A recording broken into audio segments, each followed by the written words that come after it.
Boa tarde a todos, então. Vamos para a nossa segunda, a quarta do curso, né, que foi montado das EBDs, mas segunda comigo. E nós vamos falar hoje, então, sobre idolatria política, é o nosso tema de hoje. Tivemos a nossa última aula já sobre o assunto do aborto, e hoje é sobre política, um tema mais ou menos controverso. Você acha que dentro, pelo menos, do meio cristão é mais controverso, porque de uma forma geral a igreja se posiciona contra o aborto, mas você fica um pouco mais perdida, vamos dizer, na hora de se posicionar sobre questões políticas. E, bom, a tarefa então é falar sobre contra a idolatria política, mas eu acho que antes de nós chegarmos na postura, né, na postura de uma idolatria política e como não assumir ela, e aqui a gente pode falar sobre, né, só temos um Salvador, sobre questões de aspectos da fé, mas eu queria trazer antes algumas considerações teóricas, né, isso são frutos de estudo da antropologia, mas que eu não vou utilizar aqui conceitos acadêmicos, eu vou tentar trazer da linguagem mais simples possível, e relacionando, óbvio, com a teologia aqui em base às nossas vidas, de por que que nós fazemos isso, por que que nós desenvolvemos idolatrias, e o que que há na política e nessas ideologias que faz com que nós, mesmo cristãos, muitas vezes desenvolvamos uma postura de adesão que vai além de uma mera uma mera aliança, no sentido de, bom, eu vou fazer uma aliança com esse sistema político. Não, a gente faz uma adesão que é muito mais forte em relação às questões políticas. E para isso eu queria trabalhar com vocês justamente a ideia de o que é uma ideologia. Porque por trás de visões políticas, né, de planos e projetos políticos, sempre há ideologias que funcionam. E a ideologia, para quem aqui já ouviu falar sobre cosmovisão, ela funciona de uma forma, ela é um construto análogo no campo, se a cosmovisão estaria no campo da epistemologia, né, do conhecimento que nós fazemos das coisas, a ideologia ela seria meio que o fruto enquanto sistema político da nossa cosmovisão. Mas são conceitos muito intimamente relacionados, ideologia e cosmovisão. A ideologia ela surge, então, no contexto de estudos da antropologia fora do cristianismo, no âmbito secular mesmo, da antropologia e da sociologia. E um autor que ficou muito conhecido por falar sobre as ideologias foi Marx, né? Mas Marx ele interpretava ideologia como? Como ele lia a sociedade por meio do paradigma de luta de classes, e para ele a ideologia, então, era uma parte, uma das ferramentas que são utilizadas pela classe dominante para manter a classe dominada sob controle, né? Então, por exemplo, a ideia de mérito individual estaria dentro dessa ideologia. Então, cria-se a ficção de um mérito individual para manter as desigualdades das pessoas. Era assim que Marx via. E entre outras coisas. Então, por exemplo, a religião para ele também fazia parte dessa ideologia que mantém o povo dominado. Então, muitos conhecem a frase: a religião é o ópio do povo, mas isso não quer dizer para Marx que a burguesia, criou isso para controlar as pessoas, mas que a religião seria como uma droga que alivia a dor e torna as pessoas, né, passivas diante daquela opressão que é feita pela classe dominante. O problema é que o conceito de ideologia de Marx ele é muito reducionista, primeiro porque ele parte da ideia de que é uma ferramenta utilizada só por uma classe dominante contra uma classe dominada e não consegue perceber que a ideologia ela está em todos os lugares e ela é desenvolvida por todo tipo de pessoa. Ah, outros marxistas vão até fazer uma distinção entre a ideologia como algo que mantém as coisas paradas, ou seja, ela é inerentemente conservadora, e a utopia, que seria uma força em prol da mudança social. Ora, mas a ideologia, enquanto um sistema para explicar as coisas, um sistema de ideias, ela pode funcionar tanto para avançar as coisas, como no progressismo, quanto para manter estagnadas, como no conservadorismo, ou até para fazer voltar, né, a ser como era antes. Tem ideologias de caráter de retrotopia, ou seja, idealizam um passado. Mas uma suma que a gente pode dar do que seria ideologia para os nossos fins aqui são opiniões, um sistema de opiniões, de ideias, que busca descrever o mundo e fornecer para o sujeito um mapa de sentido desse mundo, quais são os problemas desse mundo e quais seriam as soluções para esses problemas. Então você já vê que o conceito é muito semelhante ao de cosmovisão, mas a ideologia ela é mais específica, porque ela vai estar funcionando justamente em aspectos sociais e políticos. E aqui eu já adianto não sei se está frio aí como está aqui, mas eu estou com um aquecedorzinho aqui, ficou quente demais. Mas já de cara, para vocês terem uma ideia do que eu quero dizer quando eu falo de ideologia, o liberalismo é uma ideologia, o conservadorismo é uma ideologia, a democracia pode ser uma ideologia, o socialismo / comunismo é uma ideologia. Então são tudo lentes que buscam explicar qual deve ser o funcionamento de uma sociedade, por que não está funcionando como deveria e o que eu devo fazer para que passe então a funcionar como devia. E quais são algumas características das ideologias? Primeiro, e acima de tudo, as ideologias elas vão ser inevitavelmente religiosas. E aqui é que muita pessoa pode não entender, mas por que o liberalismo, né, enquanto um sistema filosófico de liberdade, de que o ser humano deve decidir a sua vida, por que isso seria religioso? Porque sempre vai prover de um comprometimento que é religioso de uma pessoa ou de uma comunidade. Então, ele sempre vai partir de bases que são pressupostas, de coisas que não são mero fruto de raciocínio, vai partir de um pressuposto, e com esse pressuposto que tem uma adesão religiosa do coração, vai buscar explicar, então, toda a sociedade. E o que ela faz? O que a ideologia faz para fazer isso? Ela escolhe um elemento da criação de Deus e tenta colocar essa coisa acima da barreira que separa o Criador e a criatura, e transforma isso numa espécie de Deus. Então, ela pega um elemento da criação de Deus e vai colocar aquilo como divino. Ela vai deificar. Ela vai colocar aquilo como um valor máximo que deve ser preservado a qualquer custo. E as agressões a esse valor, elas não são vistas só como erros políticos. São vistos como perversões. São vistos como sacrilégios, por assim dizer. Então, a ideia de direitos humanos, por exemplo, como um valor sagrado, que se entende quando se atenta contra os direitos humanos, se está cometendo uma profanação de algo. E é claro que aqui eu não estou falando contra direitos humanos, eu em breve terei meu doutorado em direitos humanos, mas quando se enxerga isso como uma fonte explicativa última de toda a realidade, nós estamos botando isso fora da criação. Mas não é algo que está fora da criação, é algo que está dentro da criação e que deve ser considerado como parte do mundo e não como algo divino. Em segundo lugar, se as ideologias elas deificam algo dentro da criação de Deus, elas inevitavelmente vão ver esse Deus, que é feito por mãos humanas, como uma fonte de salvação. E o que isso quer dizer? Isso quer dizer que cada uma dessas ideologias tem base numa soteriologia específica. E o que é soteriologia? É uma teoria de salvação. Ou seja, é uma teoria elaborada que promete aos seres humanos o livramento de algum mal fundamental. E esse mal fundamental, ele é a fonte de todos os problemas humanos, não só de alguns. Não é como se, o Estado ser opressor, ser grande demais, ser opressor demais é um problema. Não. Se o Estado fosse menor, todos os problemas da sociedade seriam resolvidos e a gente viveria que nem aqueles quadrinhos da Testemunhas de Jeová, das pessoas abraçadas nos bichos. Para dar um exemplo aqui para quem conhece.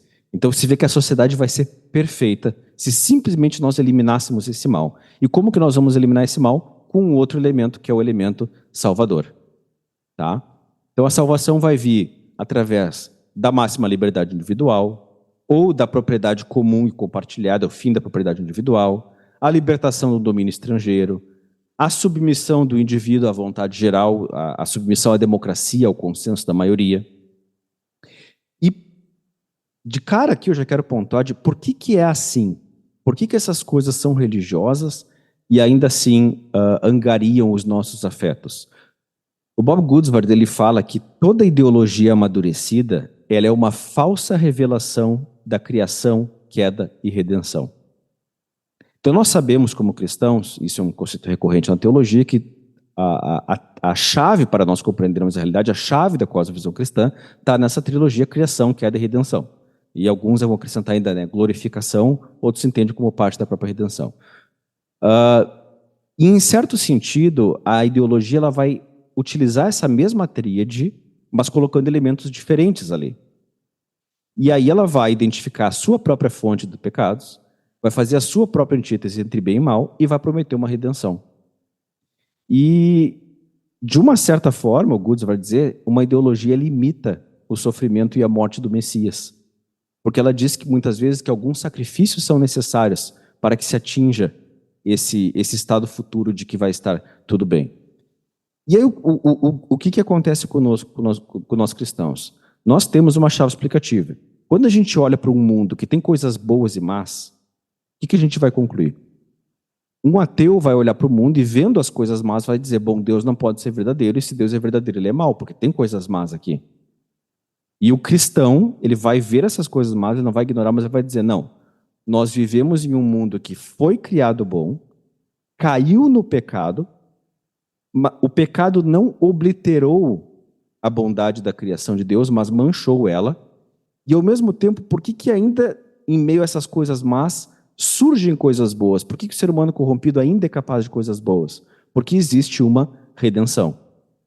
Essa redenção possibilita tanto a salvação daqueles que creem em Cristo, quanto possibilita a própria continuidade do mundo e a graça comum fluir até nós. Porque mesmo a graça comum, ela flui por meio daquele que é o mediador entre Deus e o mundo, que é Cristo. Então, por isso nós podemos olhar para todas as coisas e entender. Por que isso é assim?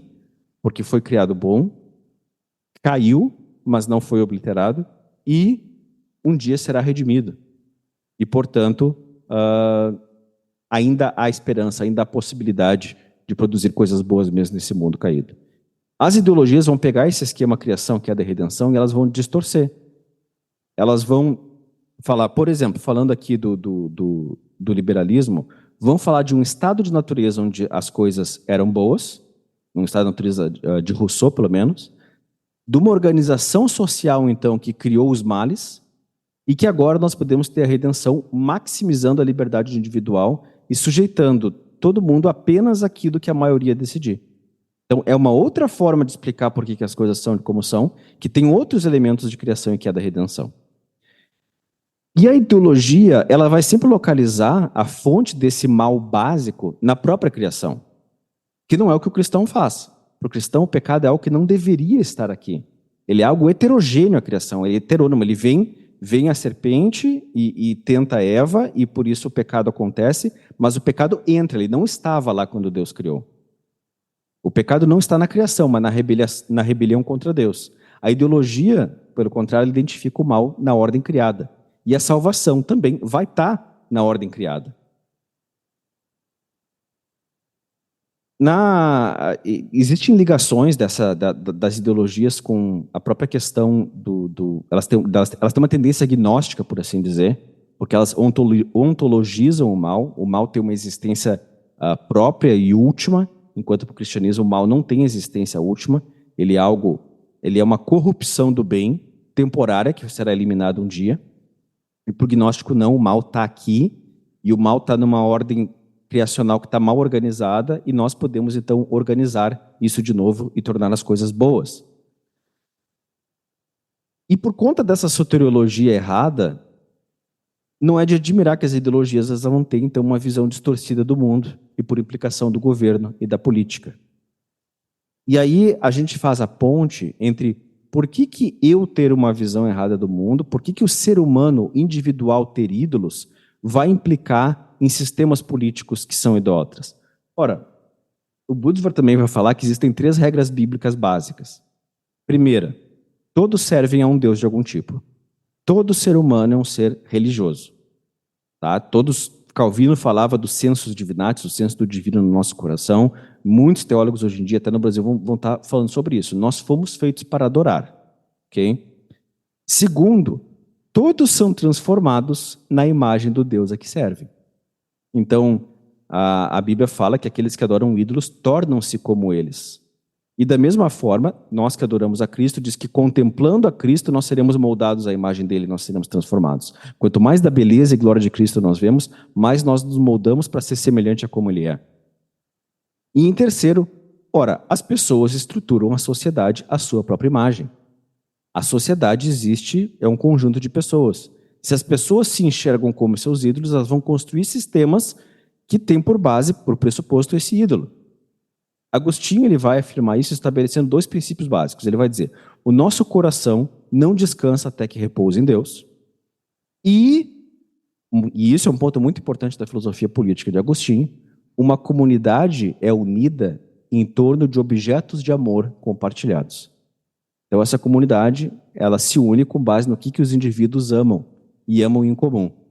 Se os membros da comunidade amam a Deus e buscam fazer a sua vontade, então as estruturas que ordenam a vida comum vão refletir isso.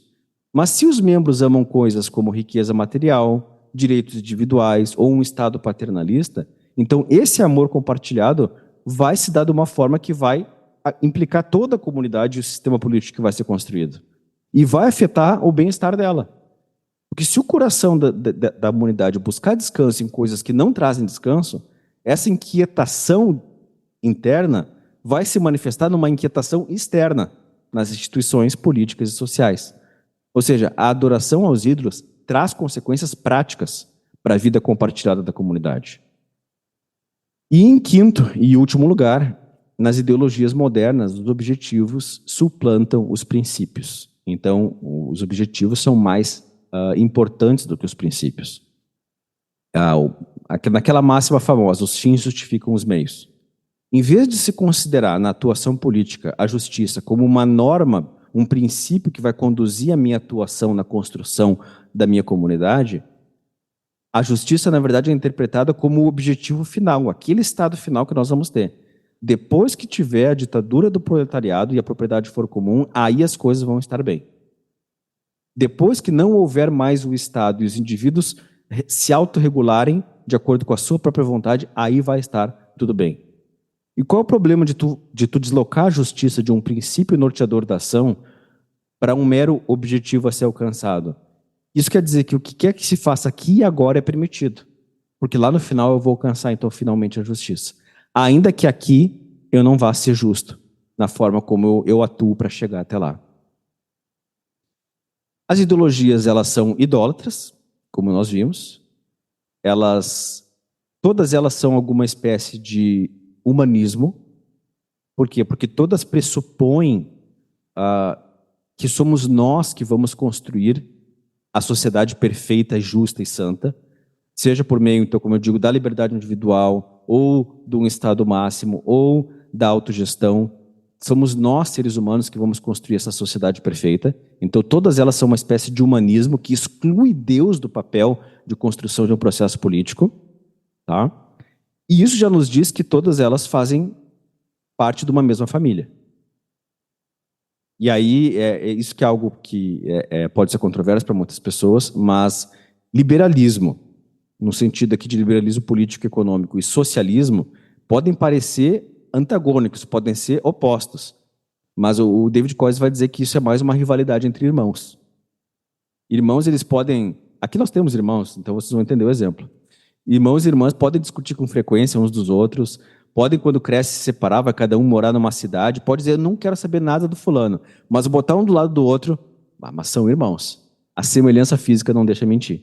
E às vezes até os hábitos, né, que se desenvolvem na infância. E as ideologias, como um todo, conservadorismo, liberalismo, socialismo, democracia e outras que, globalismo, todas apresentam esses elementos humanísticos. E a gente vê isso muito, por exemplo, nos Estados Unidos, que tem dois polos antagônicos, supostamente, mas que partem dos mesmos pressupostos de liberalismo. São liberalismos de dois estágios diferentes, como nós vamos ver logo adiante. E por fim, a última coisa que eu diria sobre as ideologias como um todo, antes de nós irmos para ver uma por uma, é que todas as ideologias elas têm uma escatologia. O que é escatologia? É a teologia, a parte da teologia que fala sobre o fim dos tempos, né? Por quê? Se elas têm uma soteriologia, ou seja, uma promessa de salvação, elas também vão ter que dizer como vão ser as coisas depois que essa salvação ocorrer. e como que essa salvação vai chegar. Então, tanto Hegel quanto Marx, eles falavam que, que a implantação do comunismo era algo inevitável. Para eles era algo inevitável. Muitas ideologias elas têm esse elemento profético. Eles diziam não só que nós devemos trabalhar pelo comunismo, mas que um dia vai chegar lá. O capitalismo ele é insustentável. Ele cai por si só e o comunismo vai surgir como o único caminho possível. Até essa ideia, né, tu vê como espelha elementos do cristianismo, que a gente diz que o mal é autodestrutivo, o mal não pode criar o bem, o mal sempre é uma perversão de um bem. Da mesma forma, para esses ideólogos, o liberalismo, o capitalismo, eles não têm matéria própria. A única coisa que tem essência própria é o comunismo e essa essência vai aparecer. Recentemente, alguns autores têm falado da democracia como o fim da história, né? Tem um livro com esse nome, inclusive, do Fukuyama, em que ele diz que a democracia, como nós temos hoje, ela é o ápice. Nunca vai se pensar algo melhor que isso. Ela é o ápice moral e político do ser humano e nós nunca vamos chegar a um sistema que seja melhor que esse. E ela vai, inevitavelmente, vencer também. Não, pode haver ditaduras temporárias, mas todo mundo vai caminhar automaticamente para a democracia. Porém, isso não quer dizer que as ideologias não tenham absolutamente nada útil, nada aproveitável. Tá? Por quê? Porque elas contêm vestígios de verdade. Se elas erram ao transformar um pedaço da criação em Deus, elas não podem, ao mesmo tempo, evitar que essa coisa criada que elas deificaram ainda é uma coisa boa, que foi criada por Deus. Ela só foi colocada num lugar onde ela não devia estar, mas ela é uma coisa boa que foi criada por Deus. Então, existem ali fragmentos da verdade que, às vezes, talvez nem mesmo os cristãos tenham conseguido enxergar e que estão sendo enxergados dentro dessa teoria. Então, nós temos que primeiro entender qual é o lado bom de cada ideologia antes de entender qual é a sua deformação. Só entendendo o que nessas ideologias tem algum eco com o cristianismo que nós podemos dizer o que não tem eco no cristianismo e que, portanto, tem que ser rejeitado como idólatra. E, em segundo lugar, por que há vestígios de verdade? Porque Deus permanece fiel à sua criação. Nenhuma dessas ideologias, por mais persuasiva que tenha sido, conseguiu efetivamente dominar o mundo. Porque o ser humano ele não é capaz de recriar o mundo à sua imagem. Existem limites do quanto a gente pode transformar essa ordem criada, do quanto a gente pode cultivar o mundo. Porque quando nós cultivamos, nós ainda cultivamos ele dentro de algumas leis que foram estabelecidas por Deus na sua criação e que estão ali e estruturam a forma como o mundo funciona e que nós não podemos simplesmente passar por cima disso.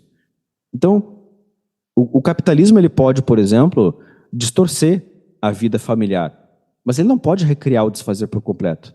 Da mesma forma que o comunismo, ao exigir uma adesão do indivíduo ao Estado, ao projeto comunista que seja maior do que a adesão à sua família, ele não pode prevalecer. Porque o nosso amor pela nossa família, o nosso afeto, o laço que nos prende à nossa família, não é um laço que nós escolhemos voluntariamente, como escolhemos voluntariamente apoiar ou não o comunismo. Isso é algo que está imbricado no nosso ser, faz parte da forma como Deus nos fez. E simplesmente, então, quando as ideologias passam do seu limite e tentam ir em áreas onde elas não devem, a criação de Deus luta de volta. As leis que Deus estabeleceu lutam de volta e nisso as ideologias falham.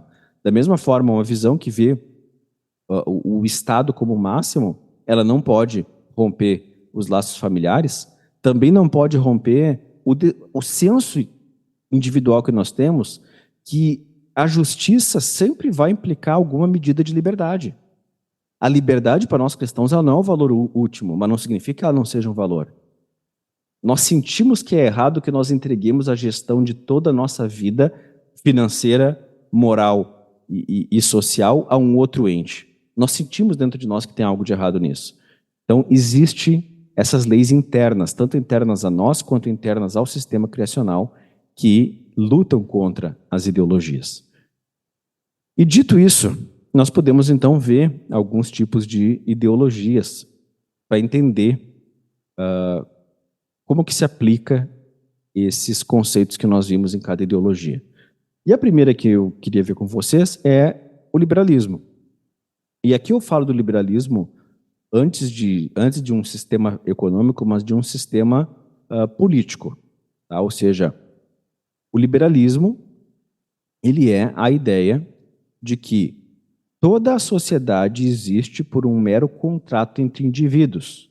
São os indivíduos que são o elemento fundacional de tudo que há, e eles criaram a sociedade. Toda autoridade que a sociedade tem ou que o governo tiver, ela só tem porque ela é derivada da nossa liberdade em constituir esse Estado, de constituir esse governo. E o liberalismo é uma ideologia que ele é quase que fundante da cultura política ocidental. Praticamente todos nós somos liberais em algum sentido, mesmo repudiando o rótulo. E na maioria das vezes a discordância se dá, como acontece nos Estados Unidos, entre liberais conservadores, liberais liberais e liberais radicais. Tá bom? Então, todos esses liberais nascem de uma mesma raiz. E como outras ideologias também, mas de uma forma mais forte no liberalismo, ele parte então de uma crença fundamental na autonomia humana. Mas é uma crença que vai muito além de um simples apreço pela liberdade pessoal. Ser autônomo é se governar segundo a lei que eu escolhi para mim. Tá? E é esse nível de autonomia que o liberalismo propõe para o indivíduo. A única restrição que eu tenho que ter à minha liberdade é o meu exercício de liberdade que vai ferir a liberdade do outro. E para os liberais, todos os direitos vão estar vinculados à liberdade. Ela seria o direito primeiro e fundamental. Então, por exemplo, por que é errado matar alguém? Tirar a vida de alguém? Não é porque nessa pessoa está a imagem de Deus, ou porque a vida tem um valor ontologicamente digno, mas simplesmente por quê? Porque essa pessoa se pressupõe que ela quer continuar viva. E ao tirar a vida dela, eu estou violando a sua vontade. Eu estou violando a liberdade dela de escolher permanecer vivo e continuar fazendo escolhas. Mesmo a vida, então, ela vai ser subjugada, submetida ao valor da liberdade. E a liberdade só pode ser restrita, como eu digo, se ela for afetar um direito alheio, se ela for fazer mal para alguém. Mas naquilo em que não faz mal para ninguém, eu sou soberano. E aí o liberalismo vai ter muita dificuldade de responder por que seriam erradas condutas que não têm um terceiro imediatamente agredido.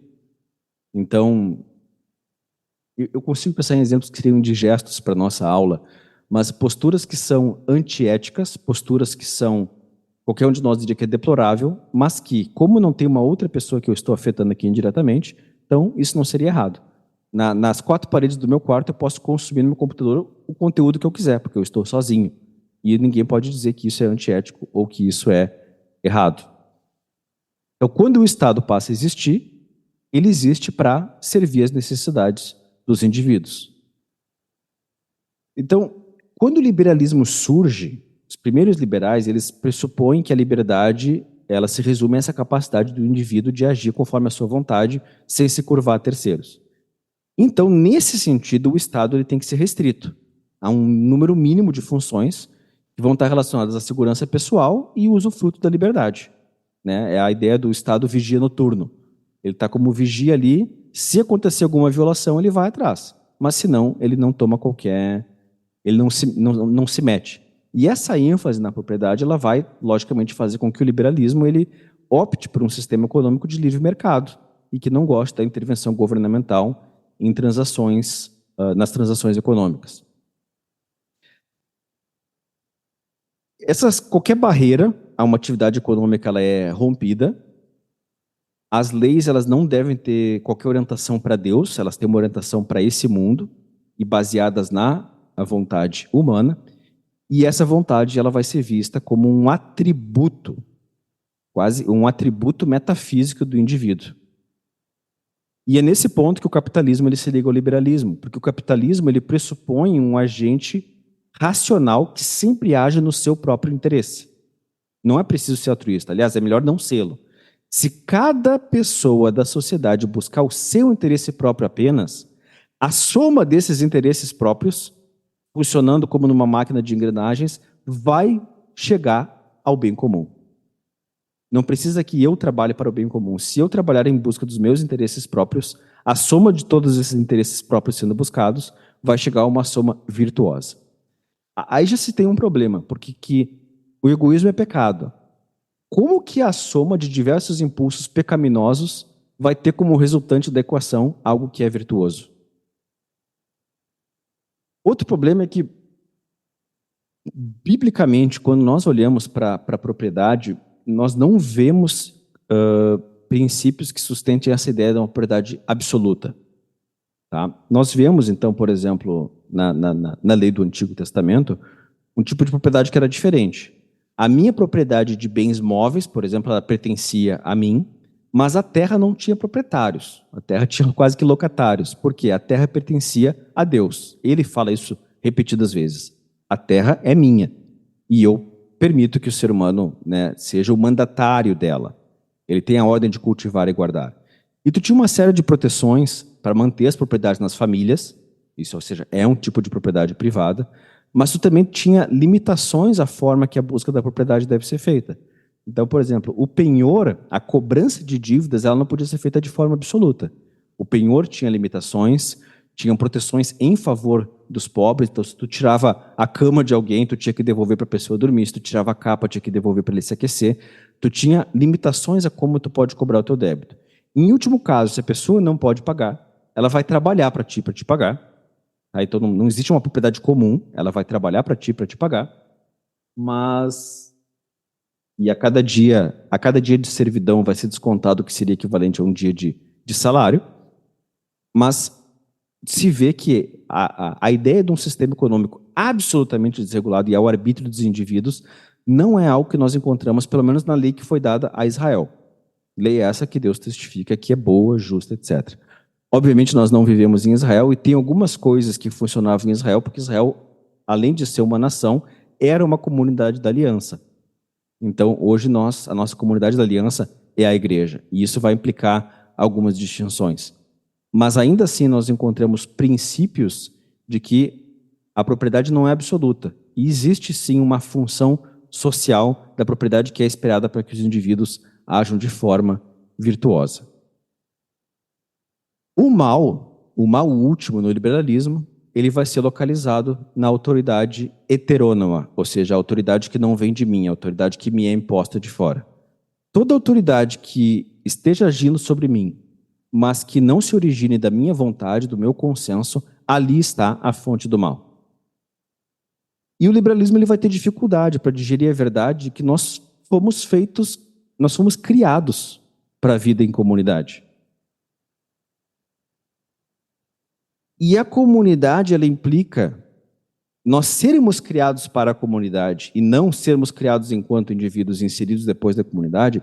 Isso implica a existência de obrigações legítimas que não são redutíveis a só os acordos voluntários. O liberal ele vai trabalhar com um pressuposto de que nós somos progressivamente redimidos à medida que os direitos do indivíduo aumentam e a força da autoridade, a coação da autoridade diminui. E isso vai dizer para nós que o liberalismo, apesar dele ter uma contribuição construtiva para a proteção dos genuínos direitos humanos, ele fracassa, pelo menos em dois planos. Porque, em primeiro lugar, ele oferece uma salvação que é baseada numa crença que é fundamentalmente religiosa na nossa autonomia. E, em segundo lugar, ele é incapaz de ver o Estado como uma comunidade que é dotada de autoridade irredutível ao consenso voluntário dos indivíduos que o constituem. O Estado ele tem uma existência própria, biblicamente falando. Existe uma autoridade que foi constituída por Deus para punir o malfeitor e louvar o benfeitor. Quais vão ser as funções desse Estado? Aí é um outro debate. Mas que a existência de um Estado, a existência de um governo, pelo menos no mundo caído, ela é necessária, para o cristianismo, ela é uma coisa, é uma evidência, é algo que é evidente. Nós não só constituímos um Estado, nós participamos dele e como cidadãos, né, modificamos coisas dele, mas que ele precisa ver por um mandamento criacional, pelo menos por causa do pecado. Alguns autores cristãos, como Paul Hiebert, que é um antropólogo cristão, ele vai dizer que ainda antes do pecado haveriam autoridades. Porque se várias pessoas querem construir uma bicicleta, ainda tem que ter alguém que vai estar no papel de decidir, que vai ter mais conhecimento de como fazer aquilo, que vai dizer, tu faz a roda, tu faz o guidão, tu faz o banco, ou seja, nem que seja para dividir atribuições, haveria uma autoridade. Outros teólogos vão entender que não, que a autoridade é algo que só existe a partir do pecado. Ainda assim, no mundo que nós vivemos hoje, a existência de um Estado que exerce autoridade, ela é necessária. E um exemplo interessante que eu tenho, e aí pelo menos de um ponto de vista um pouco mais pessoal, é o de Nabucodonosor.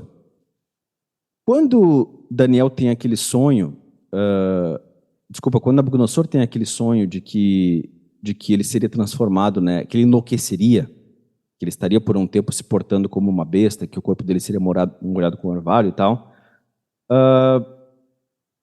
Daniel explica o sonho. Antes disso ele diz, olha, seja contra os teus inimigos esse sonho, ó meu rei, porque, né, que não seja contra ti esse juízo. Mas quando ele começa a explicar, ele explica o significado do sonho para o rei, e logo após ele diz, então, e aqui eu não trouxe a citação, mas em resumo vocês podem abrir, abandona os teus pecados e faz justiça aos pobres e pratica misericórdia com órfãos e viúvas. É a primeira acusação.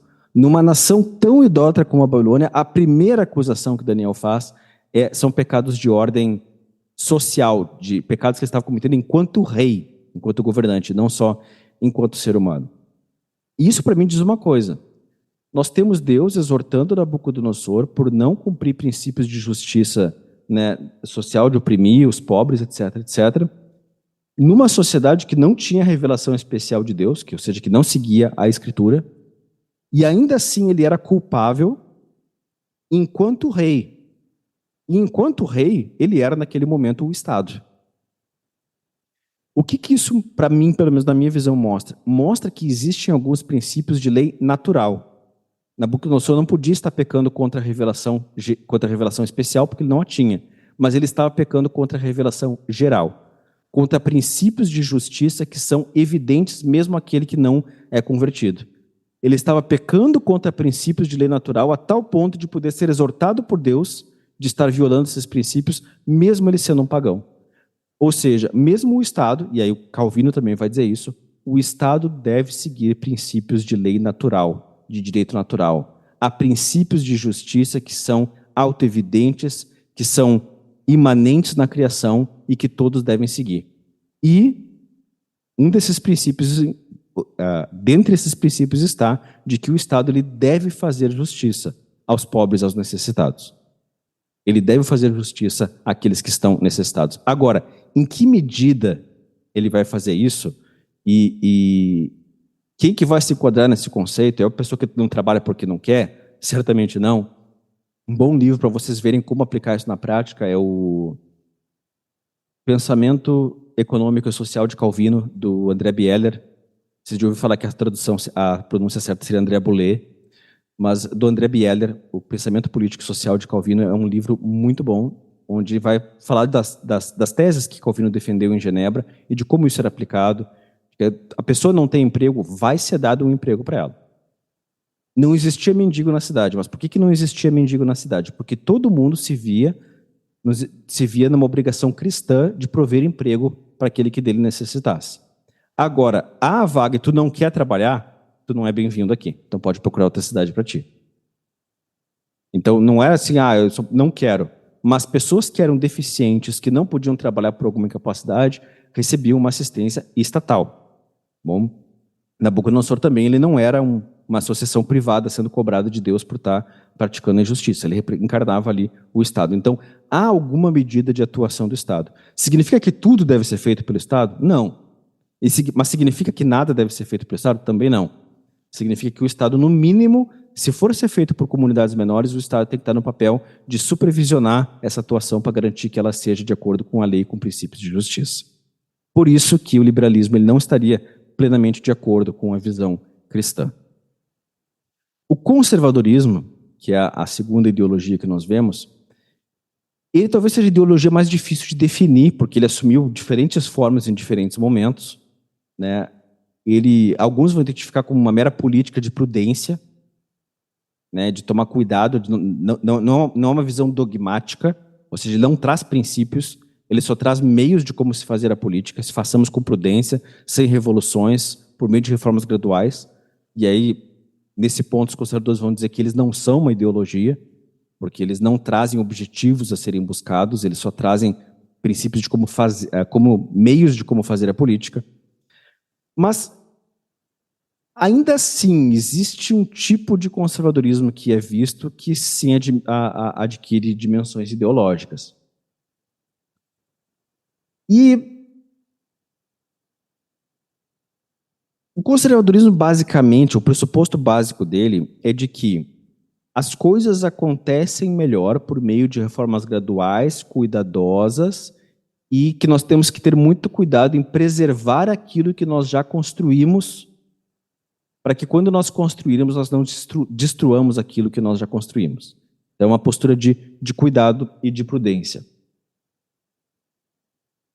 O que torna o conservadorismo mais difícil de analisar ele que as demais ideologias é justamente o fato de que o conteúdo dele vai mudar significativamente de época para época, de lugar para lugar. Por quê? Porque o conservadorismo ele vai buscar preservar aquilo que o conservadorismo está buscando preservar, muitas vezes, lá na sua origem, ele foi fruto de uma inovação, ou até de uma revolução. E o conservadorismo ele tem, então, essa tensão interna no próprio ponto de vista. Ou seja, no momento que alguém se diz conservador, a primeira coisa que a gente precisa perguntar é o que você deseja conservar? O que tem que ser conservado? Porque dependendo do lugar e da época, as respostas vão ser muito diferentes. Tá? Quando se qualifica como uma mera política de prudência, de cuidado para não destruir aquilo que nós já construímos, ele se afasta mais da caracterização de uma ideologia e se mostra, inclusive, algo positivo. Nós vivemos numa época em que a revolução é muito idealizada, principalmente pela juventude. Nós temos que botar tudo abaixo e fazer um novo sistema do zero. E o conservadorismo vai dizer, não, espera aí, fazer tudo do zero historicamente trouxe muito mais problemas do que avanços. Então, se há coisas que têm que ser mudadas, mudemos, mas preservemos os avanços que já foram alcançados. Ok, nesse ponto ele é positivo e ele se afasta da caracterização de uma ideologia. Mas o que nós vemos frequentemente nos debates políticos é uma outra visão. É a visão de que o bem da sociedade será alcançado quanto mais nós preservarmos ela como ela é e até talvez trazermos de volta algumas coisas que foram abandonadas. A gente vê isso muito nos mais idosos. Se a sociedade fosse hoje como era na minha época, nós não tínhamos esse problema que nós temos hoje.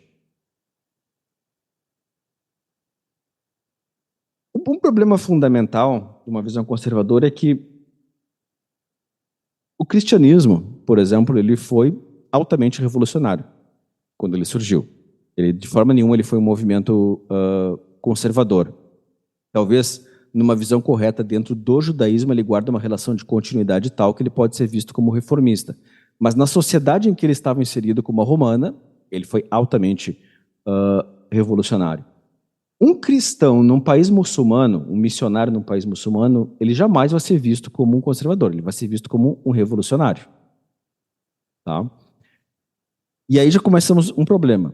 A ausência de conteúdo do conservadorismo, embora por um lado ela seja algo que afasta ele da caracterização de ideologia, por outro ela também enfraquece ele enquanto proposta política. O segundo ponto é que, quando eu digo isso que eu falei, quanto mais nós preservarmos as coisas, melhores serão. Tá, preservar o quê? A resposta mais comum vai ser as nossas tradições. Ok. Quais tradições? Porque numa sociedade, as tradições divergentes e de origens distintas, elas convivem em paralelo. E muitas vezes tradições que já morreram voltam a existir. E o que dizer então de algumas tradições que já foram abandonadas, talvez há séculos, e que deveriam ser recuperadas? Nós temos que analisar o mérito das coisas pelo que ele é, e não porque ele está aqui agora ou por há quanto tempo ele existe. Com certeza, o fato de algo estar existindo há muito tempo e produzindo bons frutos é algo que é um ponto positivo, contribui para que aquilo seja avaliado como algo bom, mas não pode ser o critério último para nós avaliarmos como ele é bom. Para mim, um ótimo exemplo de como a divergência entre conservadorismo e cristianismo é que uma vez eu fui convidado para ir numa igreja e tinha uma pregação, e era Dia dos Pais. E o pastor que estava pregando, eu ia pregar sobre os pais, e ele leu um versículo que eu nem lembro, porque não foi importante para ele, então também não foi importante para quem assistiu. E o resto da pregação foi ele dizendo como funcionavam as coisas na época dele. Ele é um senhor de idade já. Porque na minha época os filhos pediam a bênção dos pais, porque na minha época a gente não respondia, porque na minha época não tinha isso, porque na minha época não tinha aquilo, os filhos faziam assim, assado. Mas eu não tinha nenhum princípio bíblico ali. Ele não me trouxe nenhum princípio bíblico de como eu devo ser pai. Ou me explicou por que biblicamente aquelas coisas que faziam estavam certas. Porque assim, haver um respeito dos filhos pelos pais é bom, é bíblico? Sim, com certeza. Mas existiam tradições naquela época que não necessariamente devem ser mantidas hoje em dia. Nós sabemos que muitas vezes a sociedade antiga ela era muito mais moralista num campo público e externo, mas sem a mesma moralidade no campo interior. Então, todos os filhos bastardos que surgiram de relacionamentos extraconjugais estão aí para nos mostrar que, peraí, o troço não era tão moral assim. Havia uma defesa de valores públicos de moralidade, mas, ao mesmo tempo, publicamente se sabiam que existiam bordéis, e eles eram admitidos e muito frequentados. Então, se nós queremos construir uma sociedade que seja ética, não basta voltar para aquela época, ou voltar para a anterior. Inclusive, tem um texto muito bom que passa na internet, que é um resumo de textos de cada época da humanidade. E em cada época da humanidade, tu vai achar a mesma afirmação. Os jovens hoje em dia não respeitam mais os pais. Antigamente se faziam as coisas muito melhor. Antigamente havia respeito. A juventude hoje não quer trabalhar, não quer saber de nada. Aí tem, né, essa mesma frase sendo repetida com diferentes palavras na Idade Medieval, na Era Clássica Grega, antes de Cristo. E a mais antiga, se não me engano, é um texto egípcio de 1500 antes de Cristo, algo assim. Então, assim, essa percepção de que a nova juventude é progressista demais e que se as coisas fossem como eram antigamente, aí elas seriam boas, é algo que sempre está com a gente. E o nome disso é retrotopia. Porque a gente tende a idealizar as coisas do passado e não perceber os erros que existiam nessas coisas do passado. Sabe quando tu vai ver de novo um filme que marcou a tua infância? E quando tu vai olhar de novo, mas eu não lembrava do gráfico ser assim. Parecia tão realista a primeira vez que eu assisti. Porque a nossa mente ela faz isso, ela idealiza aquilo que está no passado. E, portanto, isso explica por que o conservadorismo tende tanto a idealizar o que vem do passado e, ao mesmo tempo, demonizar o que está no presente, ignorando o fato, como eu disse, de que o que para eles era presente foi em algum momento futuro da geração dos avós deles. Então, existe coisas boas nessa ideia de política de prudência, existem coisas boas em a gente conservar. A minha filha pede a bênção, não sou progressista, mas o conservadorismo ele não traz para nós um critério que seja transhistórico, supra-histórico, para discernir o que vale a pena preservar e o que vale a pena ser descartado. Existem princípios de lei natural, geralmente o conservadorismo vai estar relacionado com a ideia de direito natural, naqueles princípios, naquilo que ele tem sucesso em identificar princípios eternos, então ele foi bem sucedido, mas naquilo que não, ele fracassa, e muito facilmente o conservadorismo confunde valores culturais de uma cultura específica num momento específico com princípios universais e perenes. E em segundo, no último lugar, da onde que estaria a falha no conservadorismo, é que eles acertam ao querer conservar aspectos da criação de Deus. A criação de Deus não é plenamente maleável, e nesse ponto os conservadores eles vão estar mais próximos do entendimento cristão do que os liberais. A criação não está ao nosso arbítrio para a gente transformar do jeito que quiser. Ela não é massinha de modelar. Mas eles também subestimam o caráter dinâmico dessa ordem criacional. A mudança e o desenvolvimento não são defeitos, mas são partes inalienáveis da criação, tal como Deus estruturou ela. Adão foi chamado a cultivar e guardar. Ou seja, guardar, proteger, mas também cultivar, promover o desenvolvimento. A criação foi feita para ser desenvolvida, para ser elaborada, e não para permanecer sempre no mesmo jeito. E um teólogo, analisando esse mandato de cultivar e guardar, ele diz que tem tanto um elemento conservador quanto um elemento progressivo ou dinâmico. E ambos são aspectos complementares da missão humana integral. Eu gostaria de falar da democracia e do socialismo, mas eu vejo que eu já estou me excedendo no meu tempo aqui de 1 hora. Então eu vou só brevemente mencionar, bom, a gente começou mais tarde também em minha defesa. Eu vou só aqui brevemente mencionar qual seria o problema da democracia enquanto uma ideologia para explicar o mundo. Por quê?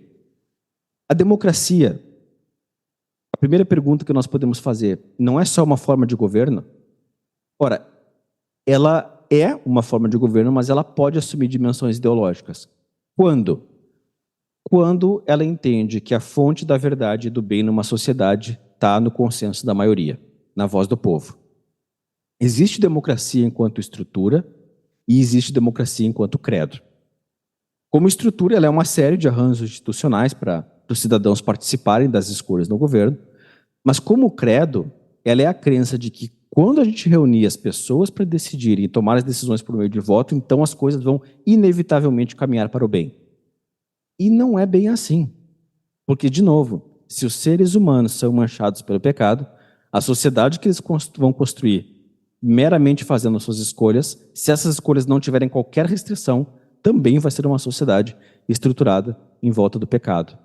Então, é por isso que é necessário que haja restrições à democracia. Algumas coisas não podem estar ao arbítrio popular. Nós não podemos nos reunir amanhã todos e votar que, a partir de agora, determinado grupo de pessoas não são humanos e, portanto, a gente pode matar. Nós não temos esse direito de votar dessa forma. Nós não podemos nos reunir como pessoas e, como maioria, ditar restrições a grupos de pessoas que não sejam restrições aplicáveis a nós também. Existem algumas coisas que não podem estar sujeitas ao consenso democrático. Direitos humanos é uma delas. Nós não podemos tirar direitos humanos dos outros porque a gente votou. Nós votamos e, a partir de agora, a vida não é mais direito humano, ou liberdade não é mais direito humano, e nós podemos estabelecer, então, um sistema de escravidão. Nem tudo está debaixo pode estar submetido a um consenso democrático. Inclusive, historicamente, não faltam exemplos de que uma maioria concordou com algo que depois se percebeu ser uma barbárie. O próprio projeto político do Terceiro Reich alemão teve amplo apoio democrático da sua sociedade e construiu o que nós vimos que construiu. Mas existe um outro perigo na democracia também, que é não só que ela pode violar coisas que não deveriam estar sujeitas ao consenso dela, mas também, quando ela funciona meramente como um consenso da maioria, ela pode pegar um projeto uniforme e aplicar para uma sociedade que não é uniforme. É uma sociedade que é pluriforme. Ela pode pegar um interesse que é majoritário, ou seja, a maioria das pessoas tem esse interesse, e impor ele sobre uma comunidade política, mesmo sobre pessoas que não compartilham desse interesse. Então, a nossa sociedade ela não tem uma forma só. Nós temos religiões distintas, interesses distintos, bens distintos que são buscados, e toda a participação política ela tem que levar em conta isso. O pluralismo tem que ser pressuposto no exercício de uma democracia. Caso contrário, eu vou criar um projeto homogêneo e homogeneizador que busca planificar a sociedade de uma forma que não será justa, não trará justiça para as pessoas que compõem esse corpo político. E, por fim, nós temos visto nos últimos tempos que a vontade popular ela pode ser manipulada, né? Seja por meio de notícias falsas, seja por meio de algoritmos de redes sociais. Nós vimos que a opinião pública ela é altamente maleável. E, às vezes, a pessoa pode emitir uma opinião, mas essa opinião está viciada por fatos que ela acredita ser verdadeiros e não são. E que, se ela soubesse a verdade, não opinaria daquela forma. Nesse momento, a vontade e a liberdade dela já foram viciadas. Então, é necessário haver algum tipo de atuação política também, para que as pessoas tenham acesso aos fatos e que possam tomar suas escolhas, dar suas opiniões políticas sem manipulação. E, claro, não necessariamente a democracia é o único modelo de governo possível.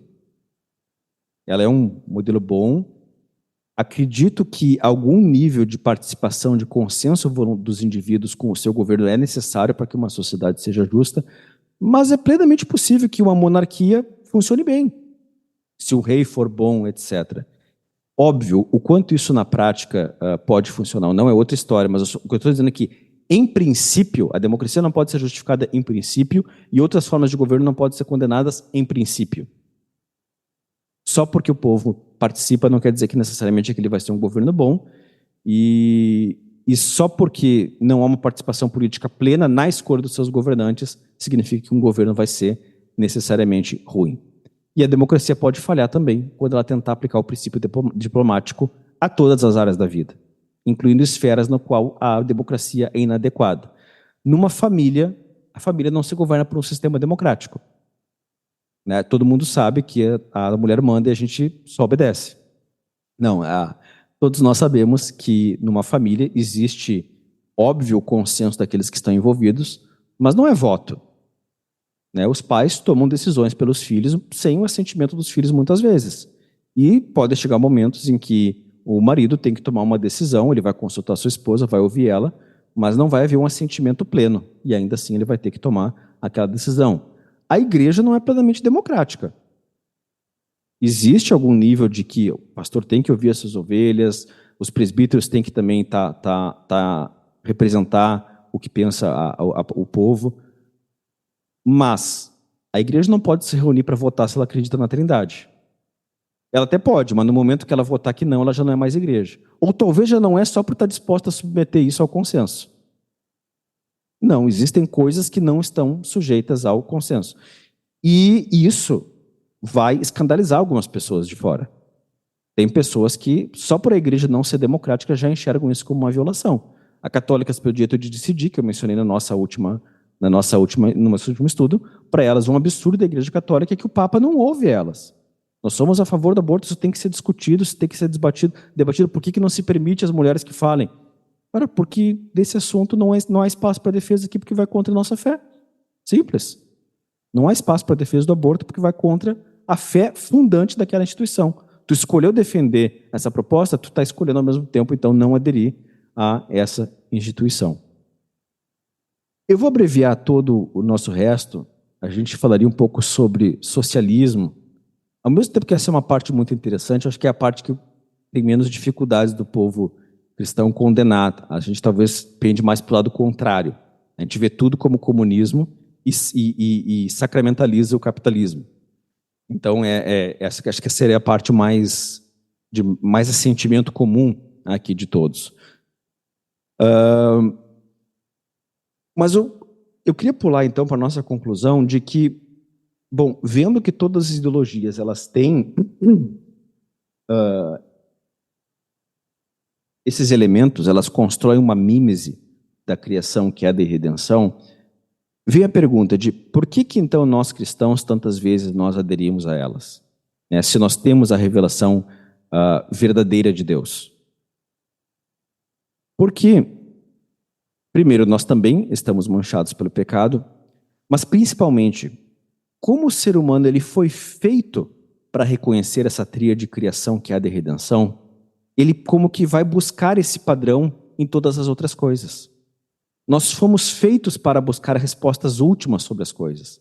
Então, quando o ser humano encontra uma resposta última, aqui falando de alguém que não conhece a Cristo, ele encontra uma ideologia que oferece para ele uma resposta última para por que as coisas são como são, ele rapidamente ele tem a tendência de dar o assentimento dele àquilo. Porque ele já foi feito para encontrar respostas religiosas. Ele é um ser religioso. E nesse sentido, o fato da ideologia ser religiosa não é algo que dificulte ela de ter adesão do ser humano. Pelo contrário, facilita. Porque nós fomos feitos para encontrar a religião em tudo. E quando nós vemos, então, uma religião oferecendo respostas, nós aderimos. Os cristãos já têm essa resposta? Temos. Mas, ao mesmo tempo, a gente também está mais ciente desses esquemas de criação que é de redenção, e isso pode nos tornar, às vezes, até mais suscetíveis a pessoas que se apresentam com propostas messiânicas. Afinal, nós já estamos tão acostumados a ver isso na nossa igreja. A ideia de que existe um mal e de que vai haver um Redentor que vai nos salvar e que o mal ele é facilmente localizável em tal lugar e que o Redentor é tão facilmente localizável em tal pessoa que por causa do pecado que também habita em nós, nós, infelizmente, facilmente nos entregamos para esses esquemas e aderimos a eles, muitas vezes sem ver a tensão que há entre o esquema que nós adotamos e o esquema que nos está sendo proposto.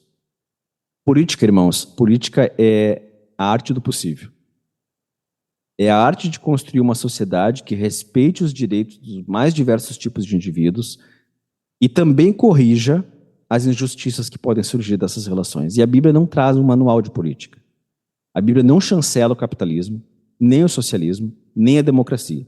Ela traz princípios do que é justiça, valores que devem nortear a atividade da autoridade, qual deve ser a nossa postura diante dessa autoridade. Ela diz que a propriedade não é absoluta, mas também não é comum. E ela nos diz que existem lealdades específicas que não podem ser suplantadas pelo Estado. Mas no que parte desses princípios, o que vai além, se situa numa área de revelação natural e de graça comum, de mandato de cultivo, de algo a ser feito na medida do possível e com lamento pelo pecado que sempre vai impedir a perfeição de uma comunidade debaixo do sol. E se nenhuma ideologia política pode resumir integralmente a justiça divina e, portanto, todos os projetos políticos também vão estar manchados pelo erro, nenhum projeto ou nenhum candidato no Brasil ou no mundo vai ser aquele que vai trazer todas as soluções. Nós temos que tomar cuidado, porque essa estrutura religiosa das ideologias, ela espelha a estrutura religiosa das nossas próprias cosmovisões. Então, mesmo nós cristãos, quando nós encontramos um projeto político que oferece uma explicação bem encaixadinha para as dificuldades políticas, o Brasil está do jeito que está por causa do comunismo. Se não fosse o comunismo, nós estaríamos vivendo em Nárnia. O Brasil está do jeito que está por causa da classe dominante, dos bancários, dos interesses dos grandes bilionários, dos capitalistas. Se a gente implantasse aqui uma ditadura comunista, aí as coisas iam ficar perfeitas. Quando nós encontramos uma explicação bem encaixadinha, assim, dizendo onde está a raiz do mal, quando nós encontramos uma explicação que aplica a tríade de criação, queda e redenção para a política, aquilo ressoa com o nosso interior. E nós temos o risco, então, de dar a nossa adesão. Porque o pecado manchou a nossa capacidade de discernimento e nós muito facilmente abraçamos mimes. Nosso coração, como diz Calvino, é uma fábrica de ídolos. A gente vê o quanto a gente abraça mimes e quando a gente vê o povo de Israel dizendo a um bezerro, este é o Deus que te tirou do Egito. Nem deram um nome diferente, nem criaram, não, é este. Eles simplesmente pegaram tudo aquilo que Deus fez e colocaram numa mimes de um animal e dizendo, está aqui. Nós temos que, então, tomar cuidado. E na nossa postura com os nossos irmãos da nossa igreja, nós temos que reconhecer, existem vestígios de verdade também em todas as ideologias. E isso vai significar que existem preocupações legítimas em todos os lados. E por que eu digo isso? Porque muito rapidamente a gente atribui ao aderente de uma visão política diferente da nossa, ou eleitor de um candidato diferente do nosso, a pecha de maldade, de pecado. Então, o fulano ele vota no PT porque ele quer que se possa abortar, porque ele é depravado, porque ele é corrupto. A gente atribui meramente intenções más ao outro. Mas eu digo, a gente tem que lembrar do que Lewis diz, ninguém deseja o mal pelo mal. Todo mal é uma perversão de bem. Então, mesmo essas pessoas que estão fazendo escolhas más, elas estão buscando um bem, de uma forma distorcida, no lugar errado, mas elas estão manifestando preocupações legítimas. O próprio aborto, o tema do aborto que eu falei, ele vai manifestar isso. E olha o que fazem com a gente. Quanto se desprovida, o que acusam muito frequentemente os desprovida não é sobre preocupação com a vida, é sobre controlar o corpo das mulheres, é sobre manter o controle machista. Exatamente isso que eu estou dizendo. Atribuindo ao outro já as más intenções. Não, existe uma preocupação legítima pela vida. Por outro lado, se vocês forem ter pessoas que são da posição pró-escolha no círculo social de vocês, eu estou no âmbito acadêmico que eu vejo, muitas dessas pessoas manifestam preocupações legítimas. Elas realmente não querem que as mulheres tenham que recorrer a clínicas onde vão morrer, etc. Elas partem do pressuposto errado que o feto não é uma vida e que é uma coisa que muitas vezes tu tem que refletir de forma séria para chegar à conclusão de que é. E as preocupações que elas manifestam pela saúde da mãe, pela liberdade de escolha, por não haver opressão, são preocupações legítimas. O problema são a forma como elas aplicam isso. Então, se alguém vota numa política econômica de esquerda, muitas vezes tem ali uma preocupação legítima com os pobres, com os deficientes, com as pessoas que precisam de política estatal. Se o melhor caminho a ser feito é pelo Estado ou não, aí é outra história. Mas a preocupação que aquela pessoa está manifestando é uma preocupação que é boa e valiosa. Assim como o irmão que acha que o Estado não devia se meter nas coisas, não quer dizer que por isso ele acha que dane-se o pobre, quem é deficiente tem que morrer de fome. Talvez ele entenda que o melhor caminho de prestar essa assistência seja por outra via que não o Estado. Mas ele também manifesta a preocupação com aqueles que são os necessitados. Então, todos os lados. Por que as ideologias têm sucesso? Porque elas veiculam alguma forma de bem. Existem vestígios de verdade ali. E nós devemos, então, ser cautelosos e devagar.